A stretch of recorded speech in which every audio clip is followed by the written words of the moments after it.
So matapos nga po sinabi ni Terence Crawford mga idol na 1,000% ina-knockout daw nito ang ating pambansang kamao Manny Pacquiao sakaling maglaban sila pareho sa kanilang prime. Kung saan mga boss, natawa naman dito ang Batikan coach na si Robert Garcia sa mga pahayag na to ni Crawford. Isang mabigat daw ito na banta para kay Pacman. Hindi kasi naniniwala si Robert na kaya ito gawin ni Crawford sa prime ng Manny Pacquiao sa bakbakan. Ibang klase daw ang prime na Pacman kalaban, lalo na ang Pacman na lumaban sa mabangis na si Cotto. Yun daw talaga nakakatakot ng kalaban na Pacman, malakas, mabilis at matibay. Malakas naman daw ang prime na Crawford, lalo na ang version nito na tumalo kay Spence at Canelo. Pero tandaan po natin mga boss, tinalo sila ni Crawford na laos na. Isa pa sa mga dahilan ni Robert mga boss, kung bakit paborito kay Pacman na manalo sa laban kay Crawford, dahil sa naging laban ni Crawford kay Gamboa dati, na isang lightweight fighter. Nasaktan daw ng gusto si Crawford sa maliit na si Gamboa. Muntikan pa ito matumba. Paano pa daw kalaban nito ang prime na Pacman? Na halos wala daw sa 10 doble ang bangis ni Gamboa sa Pinoy Legend. Well, itong sinasabi natin mga boss, madali lang sabihin na tapusin ni Crawford si Pacman, pero ganyan din ang sinabi ng mga kalaban ni Pacman dati, bagamat ang ending mga idol natalo sa bakbakan.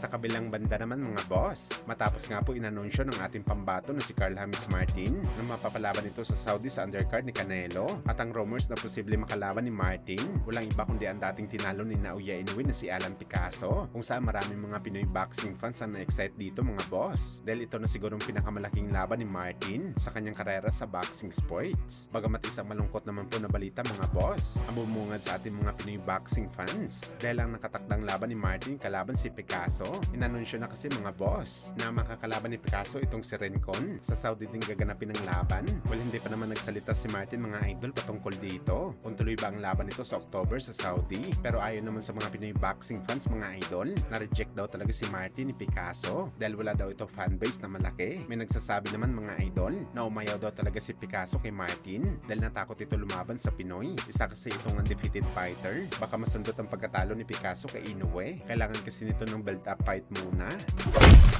Sa kabilang banda naman mga idol, Cuadro Alas Casimero, matapos ang naging harutan nito sa bago nitong babae, pinakita naman ni Casimero mga idol kung gaano ito ka-generous na klaseng boyfriend. Namakyaw lang naman kasi mga idol si Casimero ng mga high-end na brand para sa kanyang babae. At tila masayang-masaya naman ito mga idol. Paldo talaga dito. Estimate natin na gastos ni Alas dito mga boss. Hindi bababa sa 1 million pesos ang nagastos ni Alas dito sa dami ng kanyang pinamili. At talagang dadami pa yan mga boss. Sakali makabalik si Casimero sa action sa ibabaw ng boxing ring, lalong papaldo pa dito si Cuadro Alas.